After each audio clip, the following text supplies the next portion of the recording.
Hello guys, si Karen Veloso ulit ito at welcome sa episode 19 ng Laruta ng Shadowrun Hong Kong Extended Edition. So, tuloy natin tong campaign natin.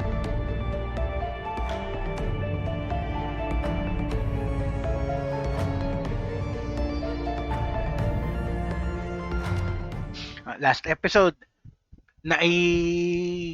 napasama na natin sa crew natin si Raptor.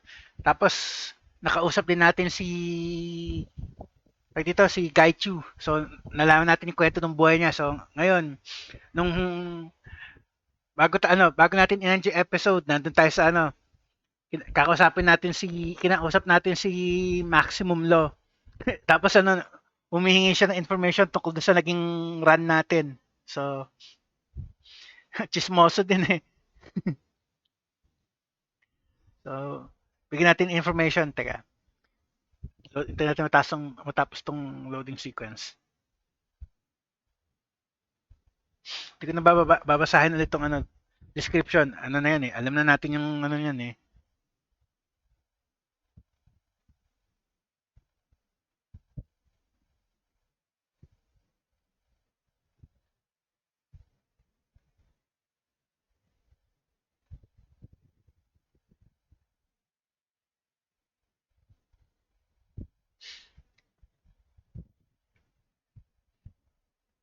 Okay.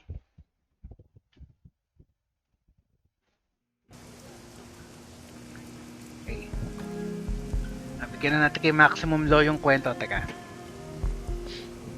So, I've got some metadata for you.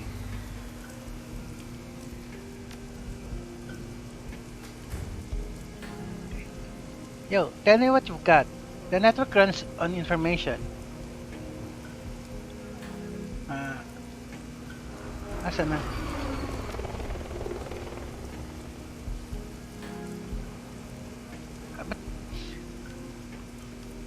Bakit ayaw?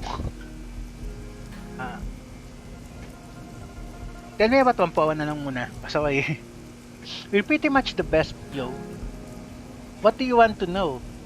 Law folds his arms impatiently, as if he's irritated by your request, but he can't quite stifle a proud grin.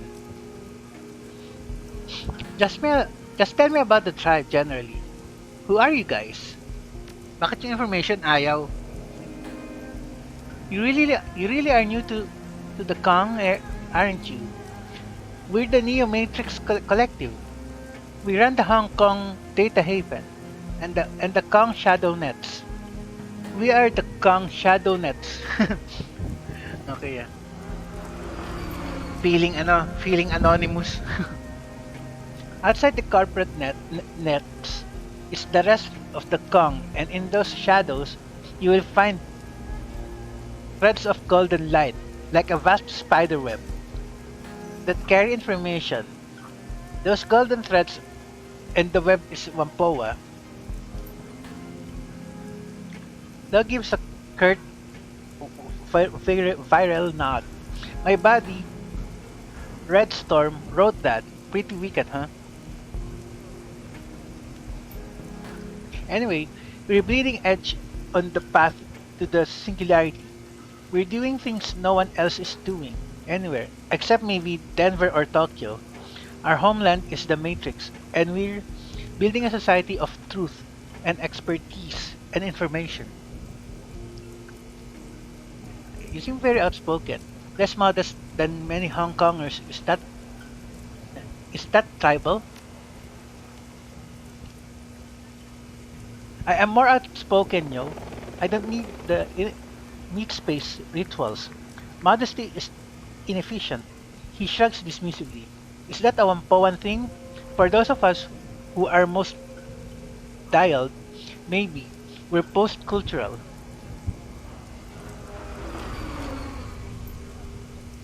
Law sweeps his hand around, gesturing at the surroundings. I hardly see any of this meat space. Our meat space headquarters is a big 20th century ship. That's totally awesome. Whatever, it's just meat space.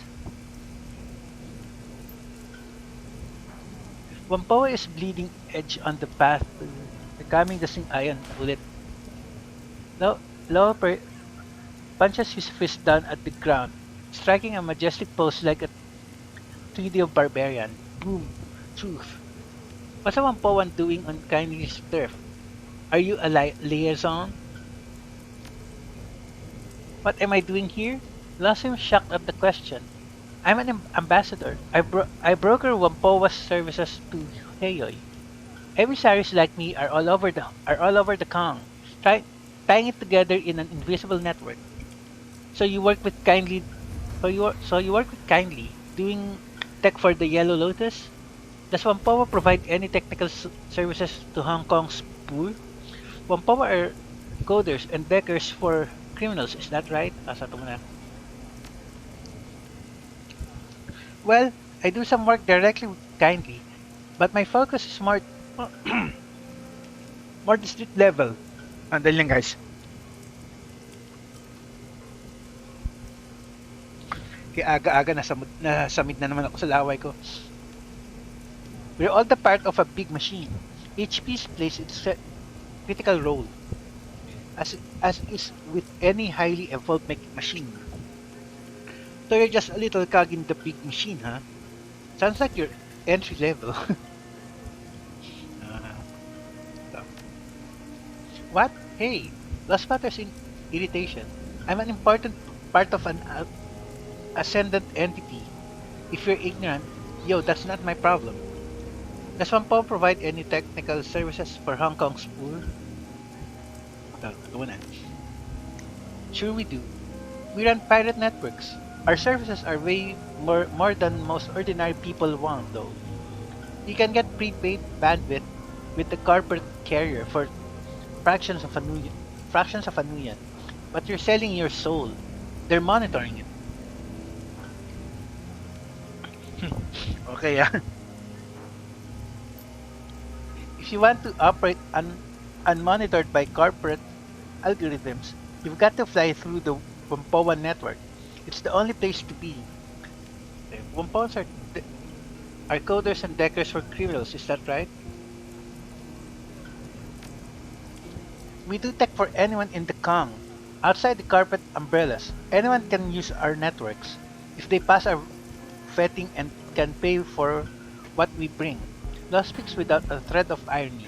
It's mostly the extra-legal element that needs our stuff. Okay, thanks for telling me about Wampoa. But ayaw mong kunin outsiders don't understand us. Maybe you can if you're really smart. We're in a whole different world than most people like. I'm seeing three streaming videos and live network stats in my goggles right now. Actually, ganyan na ngayon medyo ganyan na ngayon in real life eh. Time's wasting, tank. Okay, your elder hired a cool assassin too. I know, those piss-drinking, pig-sucking law erupts into a torrent of livid, awkward profanity. Some sort of pigeon of Cantonese and text speak. He catches himself short, pulls himself back together, and clenches his fists. You know whose fault this is? Ning. She's always had it in for Magpie, because Magpie was a genius. That turbo-snorting woo-woo idiot and her lackeys almost destroyed the Wampoa network. He folds his arm across his chest. I hope they string the bones of those morons from the gutters with a bunch of monofilament wire from the blessed autofab.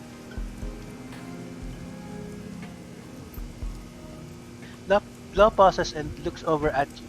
I've heard all the rumors, but what's the full story? What do you know? We need to port this data out to the world, to the whole tribe. Tell Maximum Law the whole story. Ayan. Before I go on, you seem fond of Magpie. Okay, ito muna. Sorry, I can't discuss the details. Okay.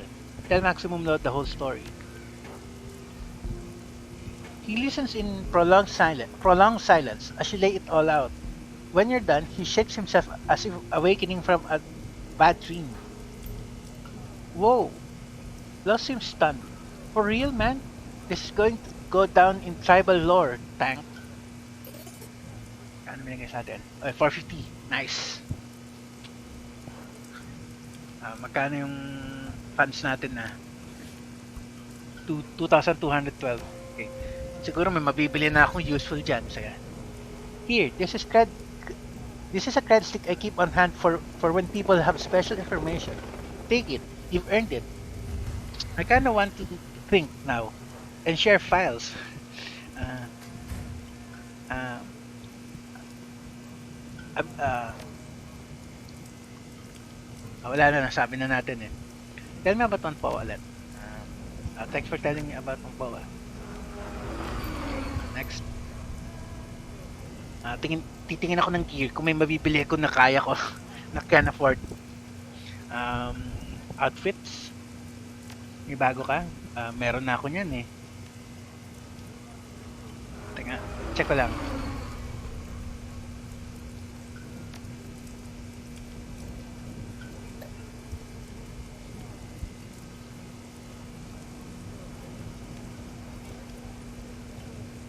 Hindi, ang outfit ko nga pala yung sa yung sa yung casting programs.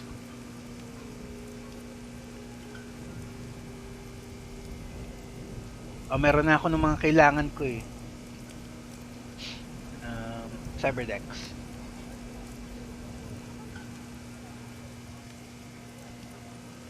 Wala siyang bago.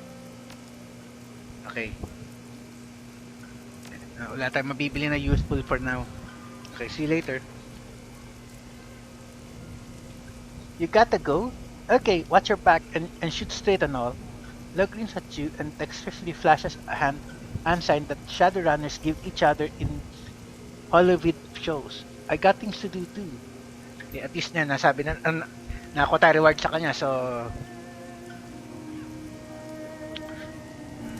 next stop natin is ito na, balik na tayo kay kausapin natin si Candy Cheng.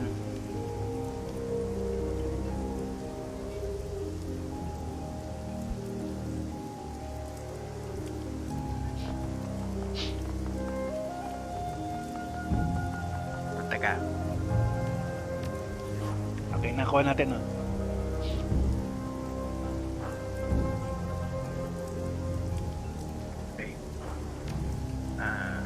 Candy Cheng. Ito, meron siyang gusto sabihin sa atin eh.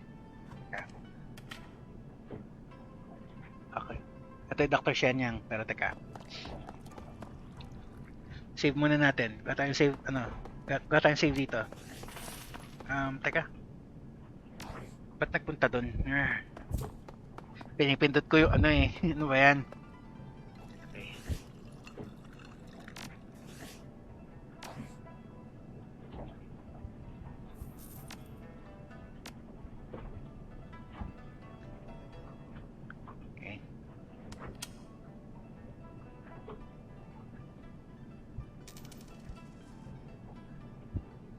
Kasabi ko muna to si Kindly. Kindly Cheng appears to be nearing the end of a harsh exchange with Strangler Bao, who is listening intently. So you tell that little boss Chu that Auntie Cheng isn't fucking happy. You got it?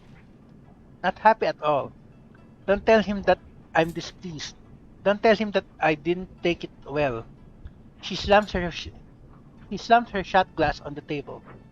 Tell him that I'm extremely chopping mad, and if he doesn't want what happened to Yi to happen to him, he'd better get his head and his ass wired together and get me that payment today.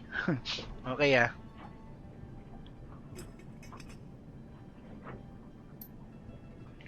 She raises an eyebrow.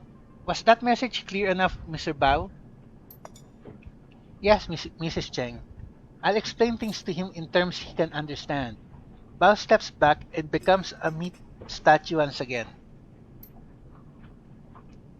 Cheng's voice turns trickle sweet when she sees you waiting for her. Our newly minted Shadowrunner. How are you taking to your new role, Tang? So far, so good. Like a duck to water, auntie. It's a job, same as any other. I don't like being a criminal. It's not the life I choose. Ito na lang. Like a duck to water, auntie. I had no doubt, my sweet. I have a nose for talent. And how is Mr. Gunshow doing with his new life? He's doing just fine, auntie. Don't worry, I have my eye on him. He should be okay. Just needs some time to get used to all of this. Um, sige. Very good, my dear. Very good. She smiles. Was there something specific you came to see me with? To see me about? Just checking in, Auntie. It pays to stay in touch. Anywhere than the plastic-faced man? Learn anything about Raymond? Just checking in, Auntie. It pays to stay in touch. I agree, yes. Personal contact gets results. I have some good news for you. One of my people successfully planted a wiretap on the police's special duties unit. If news of your foster father or the plastic-faced man reaches them, it will reach me as well. So far, your foster father has proven a difficult man to find, and the plastic-faced man is elusive. He's clearly someone who knows how to stay out of the public eye. But I have my network running, working day and night, and I still have some favors that I can call in if need be. We'll find them both. It's only a matter of time. Until then, go about your business. I'm sure that more work will come your way any moment. She glances back at Bao. Now I have some pressing business to attend to. The kind that ends in parentless children. I'll talk to you later. Pasaway. Okay, so ito na yung ano natin, yung kakausapin natin isa. So, teka. Pag dilaw, question eh. So, save natin.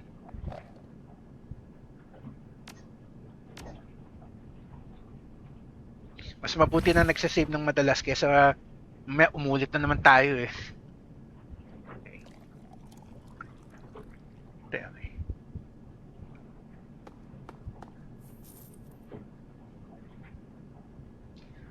A rotund, balding dwarf in a cheap suit turns to face you. Pareho tayong dwarfs. Light gleams from the heavy gold chains that hang around his neck. When he speaks, the voice that greets you, the voice that greets your ears is a high and nasal and has been contorted into a rough approximation of a New Yorker accent. Okay, Dr. Shanyan, pleased to meet ya. Chang was kind enough to arrange this little sit down between us. He extends a slab-like hand for you to shake. You can call me Dr. Shanye. Check his hand. Pleased to meet you. I'm Tang. Why are you named after a city? Shake his hand. It's always good to meet a paying client. Wag naman. Ato na. His grip is as soft as his palm is moist. It's like shaking hands with a boneless ham. You share a long, uncomfortable, flaccid handshake before he finally releases you. I'm looking for a little outside help on a problem I've been having. Ordinarily, I'd handle it myself or have some of my friends see to it, but it's kinda delicate, you know. My guys had been noticed before they made any headway on my problem. So I figured, hey, I like contractors all the time. I hire. Uh, So I figured, hey, I hire contractors all the time. Might as well get some contractors of a different stripe. Tell me about your problem. Maybe we can help. As long as you're paying, I mean. Lasting friendships are made through favors, exchange. I'm all ears. Um, Sige, ito na lang. Ito, magandang answer to. I run a little film studio, Southern Crown Films. We mostly do pride work, but we record some sims too. Maybe you've seen some of my stuff. Space Mongols from the Moon. The Favor of Pomegranates. Ultimate Kill Squad. Ultimate Kill Squad. Ano to? Ano? Suicide Squad. Lie, sounds familiar. No, but I like the sound of Ultimate Kill Squad. How much killing do they do? Can say I've had the pleasure. Okay. Yun nga, yun din nga unang na ano ko eh. So, to. No, but I like the sound of Ultimate Kill Squad. How much killing do they do? He offers you a chip tooth grin. A lot. There's this one scene where two trolls gang up on an elf, and they I don't want to spoil it, but believe me, it is glorious. I sent a copy to you. I sent a copy over to Cheng so that you can look. So, no? I sent a copy over to Cheng so that you can take a look. Anyway, there's this other guy in the industry, and we've been button heads since day one. Name's Neville Ma.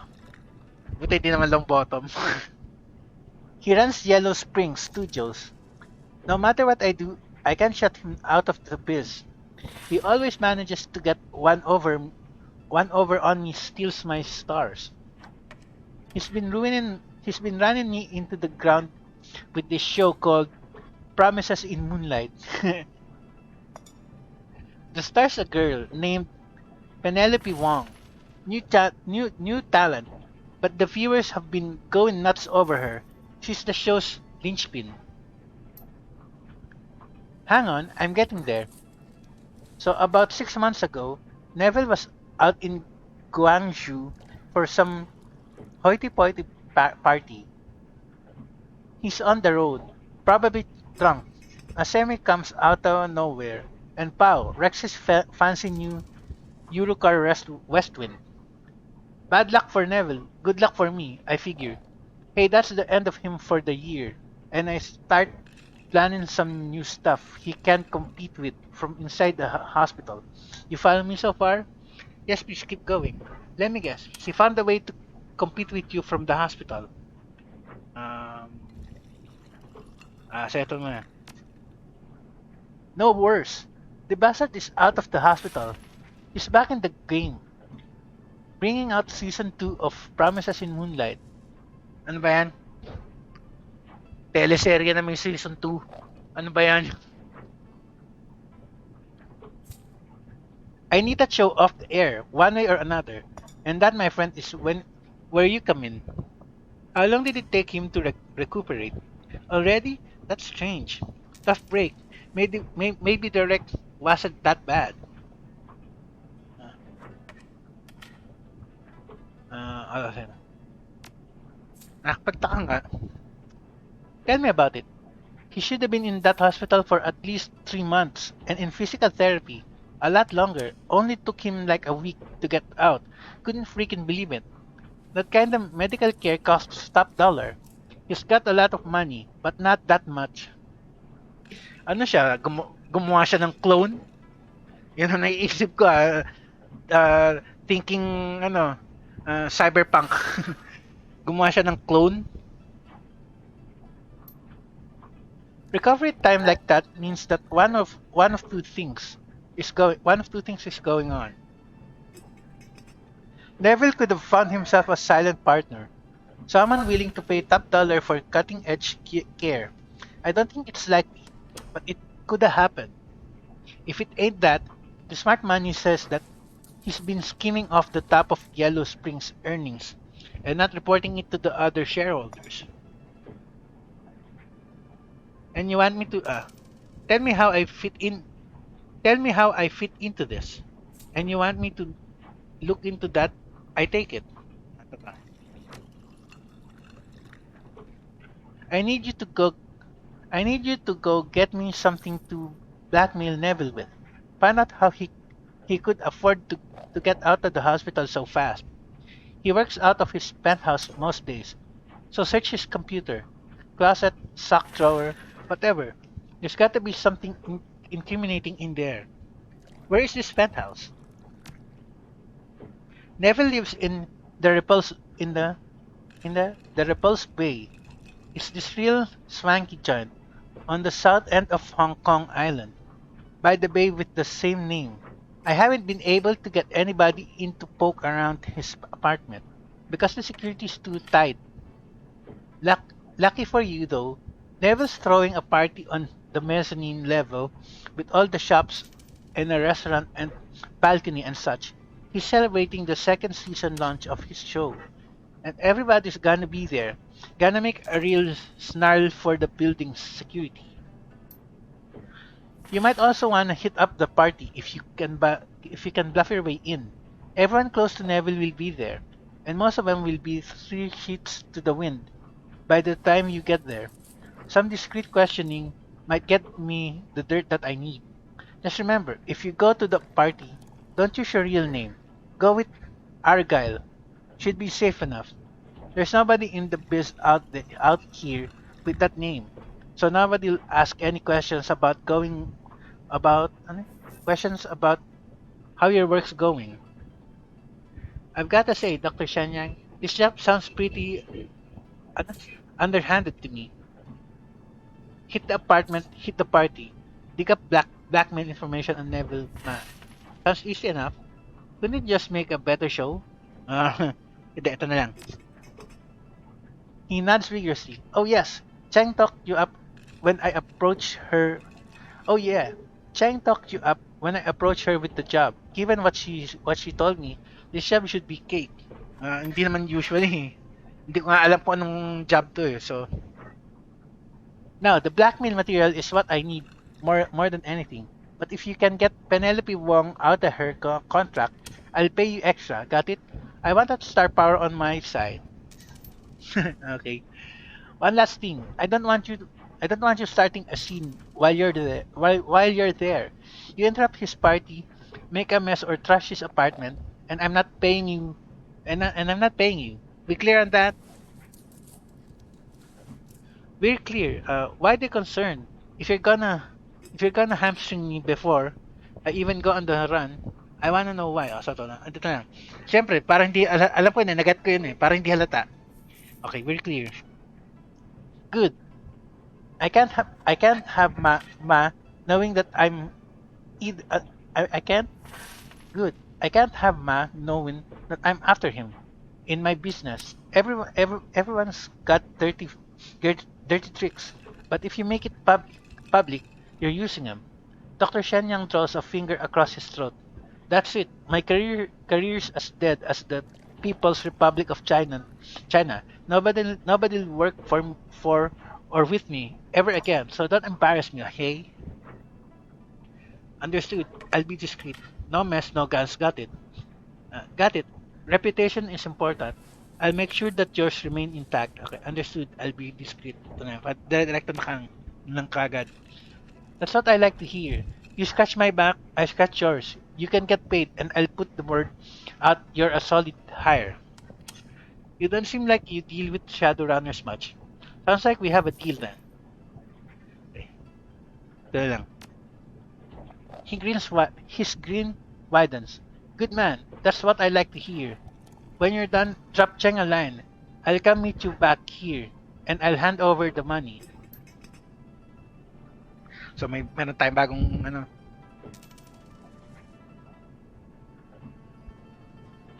Go to the repulse way. Ano pangalan nitong quest na to? Okay.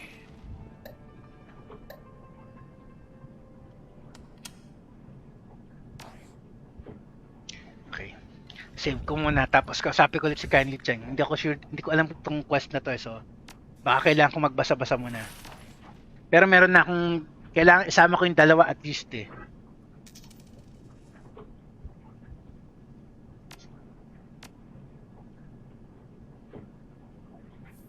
Okay, teka.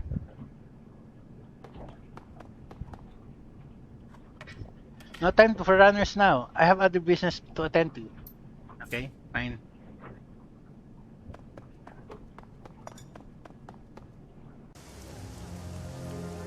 So, saan yung objective natin?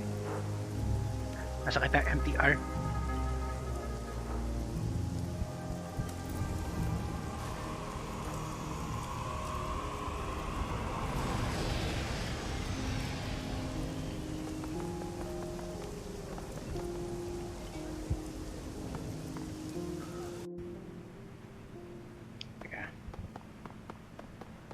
Save muna natin dito tapos magbabasa-basa lang ako, tingnan ko kung ano tong ano na to. Ang mission na to, teka. Save muna natin.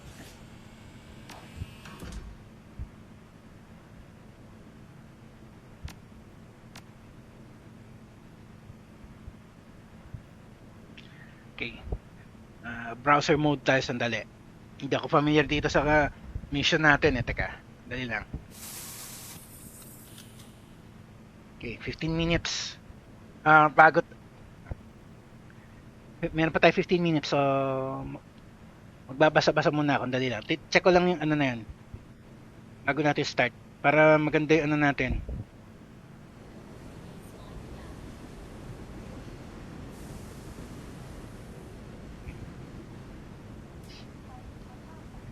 Alin kaya dito yun? Ito yun? Ito kaya yun? Exit stage left. O unmuted guests. Uninvited guests. Tingnan ko muna. Baka ito yun. Exit stage left.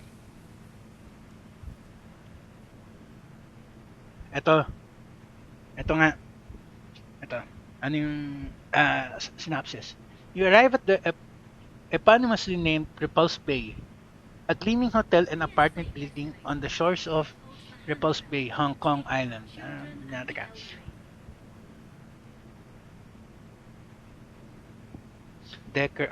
Decker along. So, kailangan ko ng decker dito. So,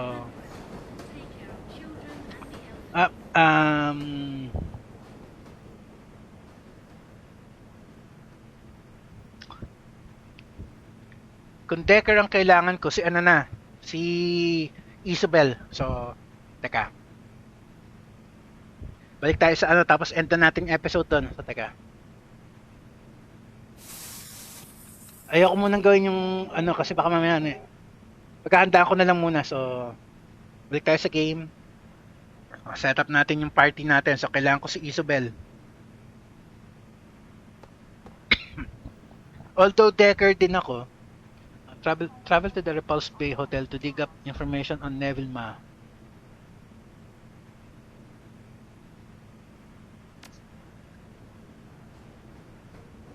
Set up ako ng team. So, kailangan ko si Isabel. Tapos yung dalawa. Si Raptor tsaka si ano, si Gaichu. So, tapos confirm.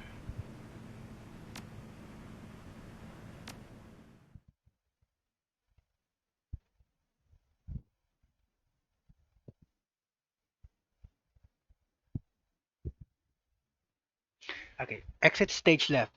You arrive at the eponymously named Repulse Bay, a gleaming hotel and apartment building on the shores of Repulse Bay, Hong Kong Island. Rolling storm clouds choke the sky, lending the structure a sinister appearance.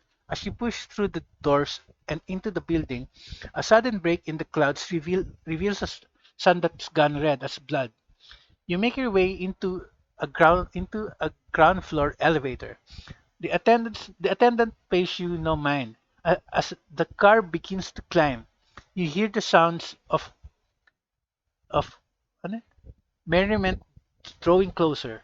As the doors slide open, you find Neville Ma's party in full swing. Okay, so ito na yung party ko so far. Wala naman akong ibang stuff eh. So, go.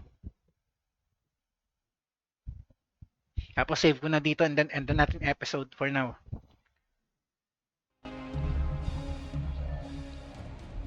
The elevator disgorges you onto the mezzanine with little fanfare.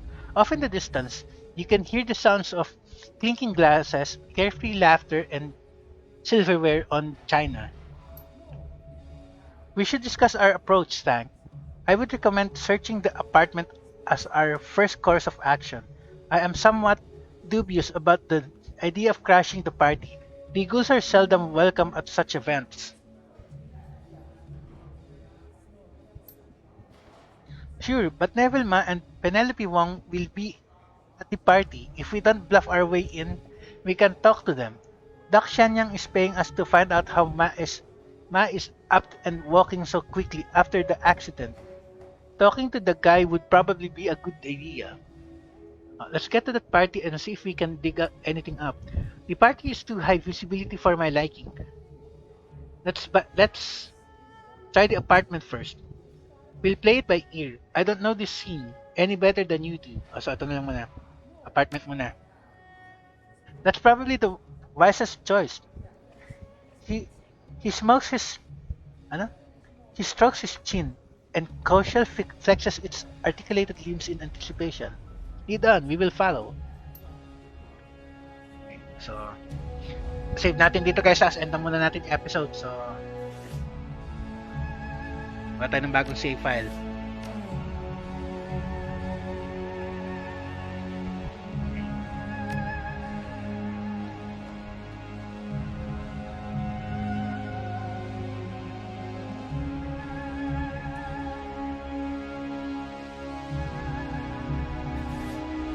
Isa pa, tapos end na natin.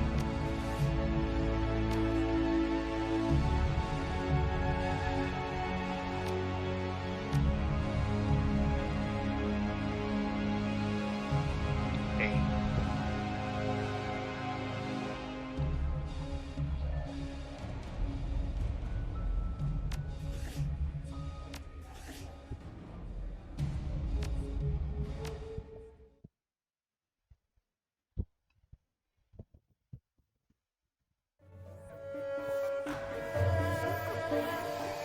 Okay guys, Kersan Balasa signing off.